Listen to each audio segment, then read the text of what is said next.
In December of 2019, I built my first workbench right in that corner. And in this shop tour, I want to show you how much my workshop has changed in 4 years, treating this as a very serious hobby. Now, before we go any further, I want to define what hobbyist means to me. I consider myself a pretty serious hobbyist woodworker. My schedule is that I usually Monday through Friday wake up at 5:30. I'll read for about 45 minutes, and then from about 6:15 to 7:15, I'll probably edit videos. I will sometimes, very rarely, come work out in the shop for an hour during that time. And then during the day, I work 8 hours as a software engineer.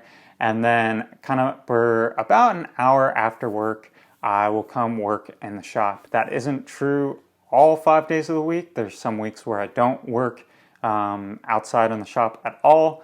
And some days where I come out every single day and work and get in probably 5 hours in a normal work week out in the shop. And then on the weekends, I'll usually spend about, like 1 or 2 hours on Saturday, Sunday, sometimes more. Again, sometimes I don't come out into the shop at all on the weekend. But anyway, all that to give you context, that is my level of hobbyist woodworking. That's how much time I dedicate to this shop, this channel, and just wanted to clear that out. So if you're a hobbyist out there and wondering what I mean by that, that's what I mean by this. So my workshop takes over one bay of a standard American 2-car garage. And I consider myself a hybrid woodworker. I don't think that term gets used a lot, but for me the definition of a hybrid woodworker is somebody that does their mill work and their lumber preparation with power tools, so the planer, jointer, table saw, or in my case bandsaw, and then does all of the joinery work with hand tools. And as a result, my workshop is kind of divided in half. I have towards the front and this wall my power tools, and then towards the back I have my very traditional workbench where I do all of my joinery and hand tool woodworking. To take you through the tour of my shop, I thought it'd be a good idea to take you through basically the process I normally go through to take rough lumber to a finished piece. And as a result, we'll work from the beginning and front half of the garage, and we'll kind of work our way back towards the hand tool wall. But before we get into the workshop tour, I want to take a quick moment and talk about lighting.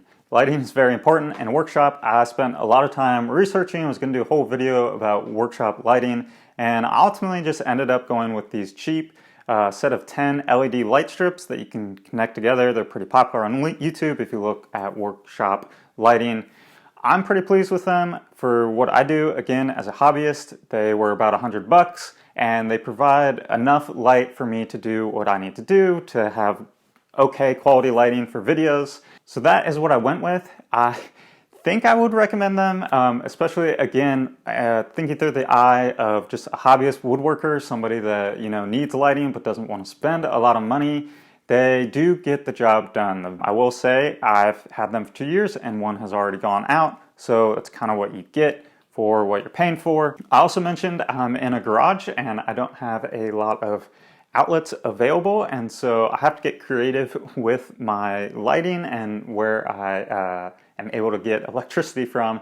And so here on the wall you can see that I have an outlet strip, and I use this kind of as my on-off switch that I have the lights connected to. It hangs up there, connects down to one of my few outlets in the garage.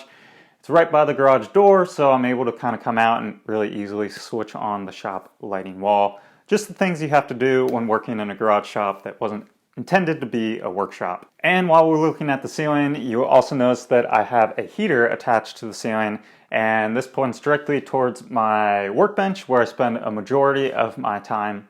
I live in the Ohio area. It gets cold here in the winter time, and so I needed something to help just kind of take the chill off. It does a pretty good job. It's direct heat, so if you don't stand underneath it, it does get cold. But again, thankfully that's where I spend most of my time, and it does a good enough job. Again, I treat this as a hobby, and so therefore I don't want to put too much money into insulating the garage. This is also a rental property. We don't plan to be here a while, so I don't feel like spending a lot of money. And so for the time being, in the winter, this gets the job done, and I just have to bundle up and deal with the cold. So beginning at the front of the garage, we're going to start by looking at my wood storage, which sits in the front corner of my shop. And in light of trying to be transparent and showing what a hobbyist workshop looks like, I have to deal with, unfortunately, my trash and recycling in my shop in the front, and some soil and a ladder and just other things that you have to deal with and contend with while working in a 2-car garage workshop and trying to jam as much as you can in here. So I'm going to get rid of this first, and then we can talk about the wood storage. So I did a whole video about wood storage and my principles for building this, so I'm not going to go into too much detail. If you want more information about why I chose this sort of wood storage system, you can go watch that video. But suffice to say, this works for me right now. I don't have a lot of wood storage, and what I do have is able to be contained into here. The basic premise of this wood storage system is that on the front here is where I put all of my sheet goods, and I divide it into these different cubbies length. Depending on the length of the piece, it goes into a certain cubby. Here I just kind of have miscellaneous pieces, and these are kind of my junk drawers. I just kind of throw whatever I need in there. And then here on these horizontals is where I store the rest of more of my kind of hardwoods or 2x4s, things like that. And once again, it's divided by length. And so depending on the length of the piece of wood, I will put it in the corresponding cubby. And finally on top, this is where I have longer pieces that are kind of left over from a project that I haven't done anything with yet. They're able to just live up here for pieces that are longer than here. This is also where I store my kind of track saws, and you'll notice up here too I have some insulation that I use to cut sheet goods on, and I'm able to just store those up top, which is pretty nice. The other thing about my wood storage is that there's room here on the front, and there's kind of this lip here that I'm able to take pieces of sheet that are longer and unable to store too well, and I kind of lean them up right there. So in summary, I'm really pleased with this wood storage system. It really works for me. It is just what I need. I'm able to keep it pretty well organized, and it doesn't take up too much space in my shop, which is really nice since I don't have too much space to begin with. So moving forward in the shop, I have this mobile workbench here. This is one of my favorite things I've made in a while for the shop. It is really awesome to have kind of a central place to work from. I'm able to store my mini worktop bench here and use it here, which is nice. It gives me a nice surface to cut down sheet goods on. This is really where it's kind of the central hub of my shop that a lot of work kind of spawns off of, if you will. It does so many things. It's so nice to just have an extra space other than my worktop over there to get to work on stuff. Now, the reason I originally built this was because I wanted to have a place to break down sheet goods that didn't require me to be on the floor. So I built this so that it's 2 feet wide by 4 feet long, and I picked those dimensions specifically because it's good size, and it also meant that if I took a normal 4x8 sheet of plywood, that it would give me a foot on either side for the long wise and a foot on either side on the short side. And that was enough support to be able to cut material down. Now, in terms of the life cycle of a project, this is where a lot of my projects start. I'll be able to have enough space to get my rough lumber, lay it out, mark out all the component pieces, and just begin to lay out, look at the grain, look to see what pieces I want. If you watch my bookcase video where I built a bookcase, you can see me doing that there. So a little bit about this workbench is that it's constructed of 2x4s. The top is laminated 1/2-inch plywood that just has a bunch of pine strips kind of beaded around to make it look nice, hide the plywood edges. It does have casters on it. That was because when I originally built this, I thought that I would be moving everything to the side and bringing the car in, and I eventually said, screw that, the car is going to live out in the driveway, and I'm just taking over this whole side. So even though it has casters, I honestly haven't moved this in probably a year. It sits here, it stays here. Once again, it's just kind of that perfect central hub. Some other pieces to it is that it is where it keeps my shop vac, which is my dust collection. This is the rigid shop vac. I forget which one, but got this on sale, I think a Black Friday sale one year, and it does a good job. Dust collection is not the greatest in my workshop. Again, dust collection costs money, and I haven't felt like spending too much money towards something more than what this is doing just from its itself alone. So as I mentioned, this central workbench is great for storing lumber when I'm going through the milling process. I love that it's just a step away from all my power tools, which makes the whole process easy and smooth. And so something about that is that I love actually the size of my shop. I think one bay of a 2-car garage is actually a great size. If I were to have my dream workshop someday, I think I would want it a little bit bigger, but I love the fact that everything is compact and everything is really only just a step away. It makes the process of transitioning from one machine to the next really smooth and doesn't mean I'm walking halfway across the shop to go to the planer and then going all the way over to the jointer, and just everything's right there where I need it, which I actually love about the size of the shop. But anyway, to continue this shop tour as though I'm walking through taking rough lumber to finished piece, I want to begin by first looking at my jointer over here. So this is the rigid 6.5 inch jointer and is by far the most expensive thing in my shop, and I absolutely love it, and I love having a jointer. Now, the reason I picked this jointer specifically is because I wanted something that was above that benchtop level jointer, and even though this is a hobby, it's a serious hobby, like I said, and so I knew I wanted something a little bit nicer, especially something that had a cast iron fence and not a flimsy little aluminum fence. That was really important to me, and a jointer was to have a nice fence, and so that took away pretty much all benchtop jointers.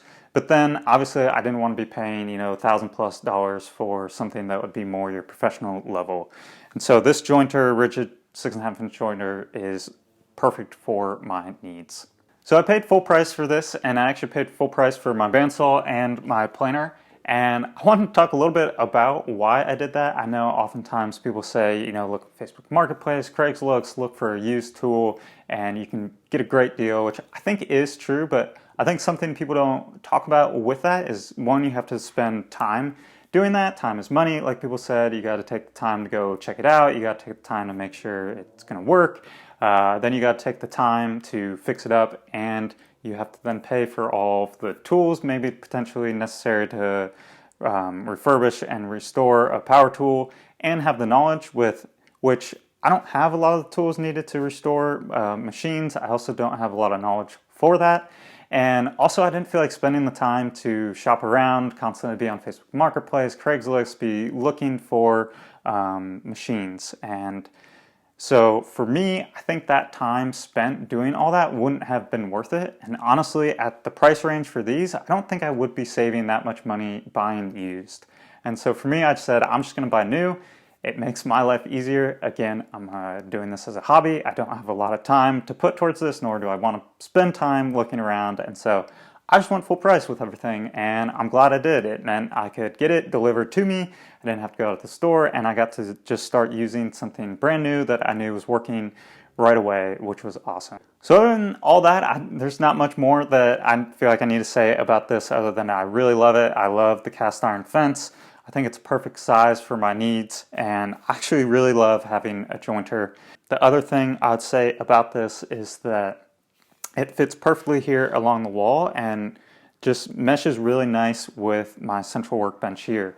When I'm jointing something or doing a lot of boards all at once, I can just run each board through here, put it over here, grab the next board, run it there, put it there, and just again, that space that I was talking about earlier is really nice and really just nice location everywhere. So moving on in the milling process, taking a piece from rough lumber to finished lumber. After the jointer, I usually take things to the planer if I don't have to break them down to the bandsaw first to get into the right approximate width. But I take them over here to my planer, which this is the DeWalt lunchbox planer, I think is what they call them. And it sits here on this mobile bench stand. I have a video about this too if you want to check it out. I do like having my bandsaw and my planer on mobile stands. It really works. As you saw, I usually keep it stored back here, and when I need to use it, I move it out somewhere around here, either in this long aisle or just kind of usually right here, again, close to the central bench. This planer, it kind of isn't my favorite, to be honest. I was originally going to get the step above. I think the one that costs $800, that's more compact looking. And when I went to Home Depot, they didn't have it, but they had this one, and honestly, I didn't feel like coming back or ordering it. And so I just decided to go with this one. It was cheaper. does leave some snipe, which isn't my favorite. I'm trying to eliminate that, but I ultimately end up taking a smoothing pass on all of my pieces after taking them through the machine, so it's not really a big deal to just plane off that snipe. It is kind of annoying. Overall, it gets the job done.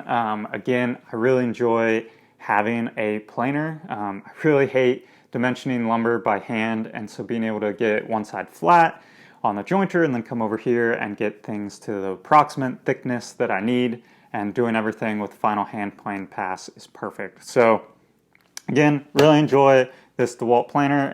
I like the stand, I like having it on there.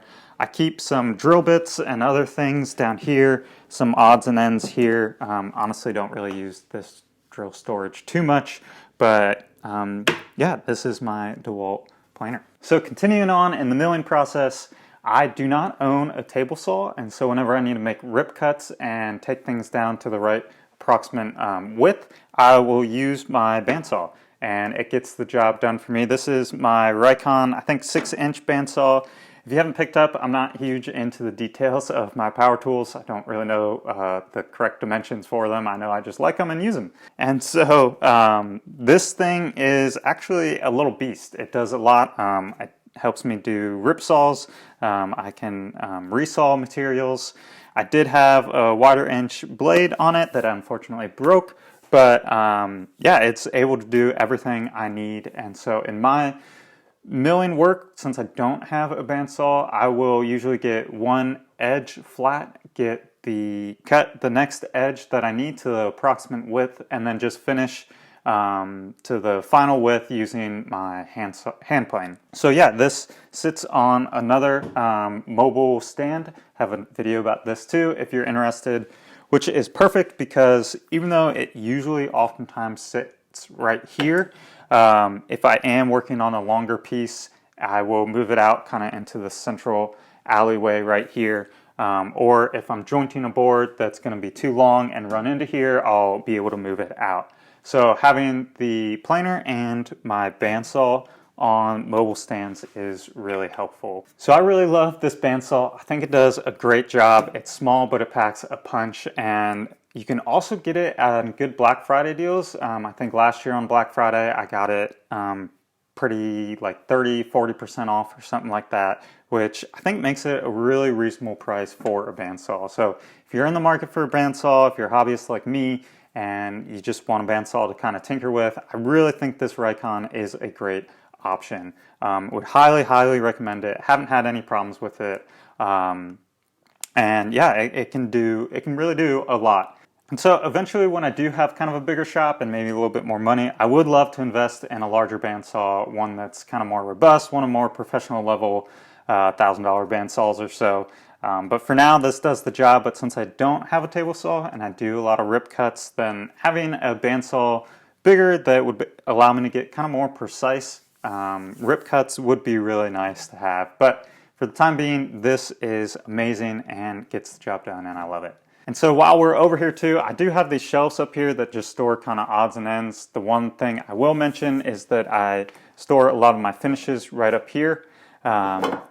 I also here store all of my clamps, which, speaking of which, if you're looking for a very easy clamp storage home, just take a piece of 2x4, drill it to the wall, and your clamps will fit here perfectly. Don't need more than that. I've never had these fall off or anything, so you don't have to get fancy with your clamp storage. Again, just 2x4 screw to the wall. So before moving on and looking at my workbench, I kind of want to take a detour and come over to my drill press, kind of the last machine in my shop. Doesn't really fit with the whole process of moving through the rough lumber to finished product, but I did want to mention it sits over here on this wall, just kind of a little stand I made for it to sit here, which is really nice to have it out of the way. I love having it set up so I can really use it easily when I need it. And it also gives me a perfect place to store my drills for charging right next to my one power outlet over here, which is also conveniently where I'm able to plug in the drill press. But this little one thing, it's small, it's cheap, it's not the greatest thing, probably not the most precise thing, but it gets the job done. That's kind of the philosophy with a lot of my machining work and work in general, is whatever's going to get the job done that was pretty affordable for me. Again, serious hobby. hobbyist. But I really enjoy this thing. It so far haven't had any complaints with it, especially for the price. I think it was around like $100 or something for a drill press, which was awesome. Again, someday, eventually, as I continue to progress in my woodworking and have a more kind of serious shop, I would love to get a bigger drill press. And in the time being, though, this thing does the job. Again, I'd highly recommend this if you're a hobbyist like me, if you're just looking for a drill press to kind of tinker with or something to be able to just quickly knock out 90-degree drills or anything like that. Seriously, look into this product. It's great. When cheap, thumbs up for me. A couple more detours till we get to the workbench, but want to take time to talk about this mini tabletop workbench I just finished building, and I can't reiterate enough how much I just love this little bench. It's awesome as a hand tool woodworker to have a small bench that's elevated, brings the work pieces up. That also has a tail vise. I really love having a tail vise. I wish I would have built one and made one more on my permanent larger workbench, but having one here is perfect. The Moxon vise is great. It's just phenomenal to have another place that has work holding capabilities, brings the work pieces up a little bit to be able to work off. So I would, again, just highly recommend building one of these. If you do hand tool woodworking at all, take the time, build one. It doesn't need to have all these, work holding capabilities, but they are nice. And again, just highly suggest building one of these. I love it. So the last detour before we get to my workbench is my sharpening station here. This is actually really the very recent addition I made to the shop. Before, I didn't have a dedicated sharpening station, which I really didn't like. It meant I had to get my sharpening stones out, I had to get everything out and kind of sharpen at once, and really limited, kind of put a hurdle for me to sharpen my tools, which as a hand tool woodworker, having sharp tools is really important. And so anything I can do to kind of limit those boundaries or hurdles to sharpening, I want to pursue. And so that meant building this kind of dedicated sharpening station over here, which is perfect. It has my diamond stones here. It has my stropping station. It has my little sharpening guide so that I can quickly get my sharpening guide set up, and it's just perfect. I'm really excited to have this. I think it's going to help me to just be able to sharpen more often than I should be, and just have everything just dedicated right here, which is really nice, right next to my woodworking bench.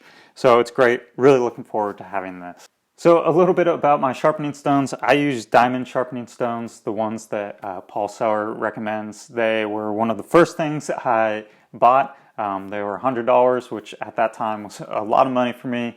And I'm really thankful I've had them. I've had them for 4 years. They are still flat. They still work perfect. That's one of the reasons I went with diamond stones, is because I knew it would be one purchase right up front, and they would stay flat and they would stay for a really long time, and they have. And so if you're wanting to get into hand tool woodworking, need a sharpening system, I would highly recommend diamond stones. You don't have to deal with water. They're just there, set up. They last for a really long time. So again, I would recommend them and love them. A couple other things about this wall over here. This is where I keep my broom and brush, which is great to have near hand to wipe off my workbench. I also have my clamps, which these Irwin quick clip clamps are wonderful. I got these, I think, as a Black Friday deal in a set, and they're wonderful. Being able to hold things and quickly use them. I probably want to get more. Maybe we'll get more this Black Friday.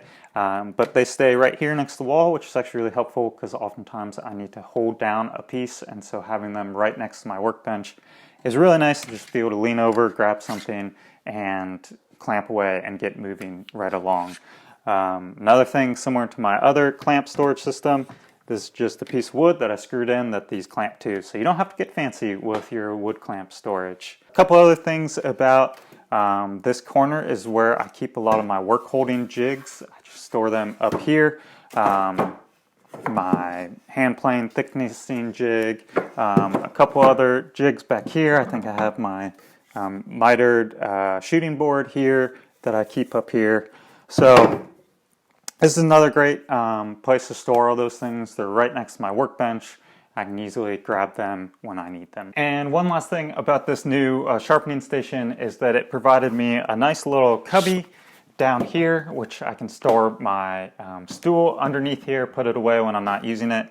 And then it also, I was able to build this kind of little shelf here to store my cross-cutting jig for my circular saw, and I plan on potentially storing some other things, maybe my shooting board or other things of that nature down here.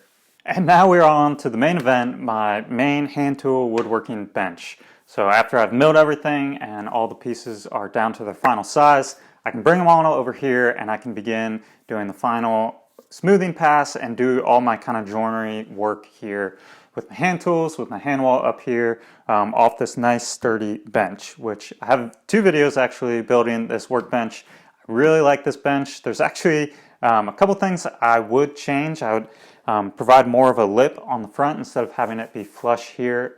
That lip would give me something to hold onto and clamp. Whenever I need to clamp a piece down in my workbench, I now usually need to come all the way over here, which isn't my favorite. I would have loved to have been able to just kind of have this overhang a little bit more. A couple other things I wish I would have done with this bench is put in a tail vise. I still could put a tail vise in. The unfortunate thing about working in a corner of a shop is it doesn't give me space to be able to kind of have a tail vise. I could put one over there, which I have thought about doing that, but not sure if I want to do that or not. So apart from that, I really love the bench. It has a ton of storage options that I need with all these drawers. A lot of my kind of little odds and ends, like my winding sticks or dog holes or some marking gauges or pencils, I kind of keep right here in this first bench, which is right next to my vise, which is where I spend the most of my time. I have a couple other odds and ends, screws, sandpaper. This is where I store my circular saw, my sander down here, my drill in here. So this just gives me lots of opportunities to store things and has a nice flat, solid place for chiseling, for planing. Just all around, absolutely love this bench. And would highly, highly, highly recommend, if you're getting into hand tool woodworking, to take the time to build a workbench that's sturdy and strong. It really does pay off, and it is a really nice thing to have. I also have up here my tool wall. This hasn't changed in a really long time. I'm actually planning, I think, next to put up some plywood and invest in kind of a nicer hand tool wall, creating a nicer hand tool wall. But for now, this all just gets the job done. A couple other things to note is up here I hold some other planes that don't fit on the tool wall right now. Kind of all of my little homemade planes that I've made, I store up there. It's actually really nice to have this shelf here. It allows me opportunities to clamp some task lighting, which, speaking of lighting, I didn't mention before, but I do have 3 task lights that provide even more light down here when you're doing hand tool work. It's really nice to have as much lighting, especially direct task lighting, as possible. So that's really nice. But yeah, having this here is great. That's where I store my shooting board plane that I keep up there. It's cool. It's kind of filled with junk, stores some other odds and ends. It's where I have my Stanley beading plane, my 45 up there. The other thing is I have another shelf way up here. This is where I store some very small pieces of scrap wood that I maybe need every now and then. And then I also store my shooting board up in the corner, which is really nice to have right up there. Easy access, can bring it down whenever I need it to use it. So again, I really love this bench. I love this corner of the shop. I love when I get to the point in a project that I get to be here at the workbench and getting to use all my hand tools, getting to cut all my joinery by hand. It's kind of like my little peaceful Eden, if you will, right here in this corner. It has everything I need. My tools are right here on the wall. I can just easily bring them down. I can just kind of get into a flow of working, which I love. I am excited to build a kind of nicer hand tool wall, put up a piece of plywood. I think it would look a little nicer. That's something I am always kind of in tension with, is I would really love my shop to look a lot nicer. You know, I look at more of these professional workshops out there, everything's organized, neat, and you know, just looks really nice, which I would love to do, but that all takes time, that all takes money, and I often find myself kind of like when I built the sharpening station here. It's not the prettiest looking thing, but again, it gets the job done, which I find that's ultimately what I need to do, is just come out, build the thing so that I can use it, so that ultimately I can get to building furniture and building things, which is what I love to do. So all that being said, I think my next project will be this hand tool wall and kind of beautifying and organizing this area more than it already is. I'd love to be able to refurbish some more of my hand planes that I have here, actually have them put out, be able to use them more often instead of always just using my jack plane. But until then, all this, it gets the job done, and I just, again, really love this part of my shop. So a quick tour through all my hand tools. I have a Spear & Jackson tenon saw, back saw that I got. I think this is what Paul Seller recommends, and honestly it's not my favorite saw. I did not use it for the longest time because it just didn't work well, and what I ultimately ended up doing is Rex Kruger has a video about, I think he calls it like supercharging one of these saws, and I followed what he did and it really worked, and now I actually do enjoy using it. This is what I use to cut most of my dovetails now, most of my tenons. I am interested in spending money here soon, I think, on a really nice dovetail saw. That's one of my next big purchases I want to do, is a dovetail saw, something that would be just, you know, work a little bit nicer than this here little Spear & Jackson. My chisels I use are the Narex chisels. These, I think, were ones that were recommended by Wood by Wright when he did his whole test, and I really enjoy them. They hold an edge. It's really nice to have a set of your standard 1 inch, 3/4, ½ inch, 1/4 inch chisels. Those work for what I need. I've thought about getting an 1/8 inch chisel, but overall these work wonderfully. My mallet, a hard, soft mallet. Again, this is what Paul Seller recommends. This works great. This is what I use all my chisel work for, assembling pieces. Love having 2 heads, 2-in-1 mallet. Haven't really ever felt a need for a wooden mallet, and this just does the job fine. This is one of my marking knives that I made, or my my marking gauge that I made, homemade marking gauge. Works well. I continue to use it to this day. Recently got a Veritas marking gauge, marking knife that actually don't like as much. Something I really don't like about these styles is that they're round, and so they will slide on my bench, which I don't like, versus my own marking gauge that I made that I cut off an end is really nice because you set it down and it's not going to go anywhere. So those are my 3 marking gauges. I have 2 Japanese saws. This is very standard. I forget what it's called, but it has the rip teeth and cross cut teeth on one edge. I really actually enjoy these saws. I'm thinking about doing a whole video comparing, you know, Western and Japanese saws and how I like using them. The short of it is that I really like the Japanese saw for quickly breaking down material if I'm having to do just a rough rip cut or a rough cross cut. These do a really great job. This back saw that's more used for cutting dovetails really struggles on thicker pieces of dovetails. Anything kind of greater than 1/4 inch, I find I do not enjoy using the Japanese back saw to cut dovetails or tenons. That's when I prefer the Spear & Jackson tenon saw. But recently I just did a jewelry box and I was cutting, you know, 1/4 inch dovetails on 1/4 inch thick material, and I really enjoyed using this back saw for that. It was smaller, didn't have to do a lot of work, and I found I could be more accurate with the Japanese saws. I have a jack plane here, number 5. Not sure what brand this is. This was gifted to me by a friend, and I love it.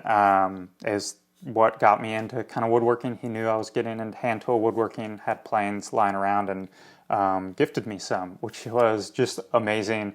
If you have extra planes lying around and know of somebody that is interested in woodworking, heavily consider giving them gifts. You never know what it might do in their lives. So this thing is a beast. I used this for pretty much everything. I just used one plane really. Use this for smoothing, rough work, everything is what I use for this. This jack plane, this number 5. I have a couple more. I have a Stanley number 4 that I actually use as a shooting plane. I never really use it as a smoothing plane, but it works great as a smoothing plane. It has a nice 90-degree angle. I'm actually thinking about wanting to make my own dedicated shooting plane, something I'm kind of interested in doing. I then up here also have a bunch of my own homemade planes that I made. This first one is a grooving plane, looks like a half-inch plane or half-inch groove. I have another one that cuts a 1/4-inch groove. I have even another one that cuts a 1/4-inch groove, and then a rabbet plane that has an adjustable fence on the bottom that's able to cut up to a 1/2-inch rabbet. I love these planes. They work great. I've used them on multiple projects. I have videos making just about almost all of these planes, and they're pretty easy and quick to make, and would highly suggest making them. They just fit my chisels and they work wonderfully. I have a couple block planes. I have one block plane. Honestly, never really use it. Again, I just use my number 5. I have thought about wanting to use this more, but I just honestly, this is easier to get and is usually sharper and set up, so I just usually use this if I need it. So that is really the majority of the planes or the hand tools that I use to do all my hand tool woodworking are these tools that you see here, which hopefully that's encouraging, that if you don't have a lot of hand tools but want to get into hand tool woodworking, that you really don't need a lot to do hand tool woodworking. You just really need a plane, some chisels, and that's kind of about it.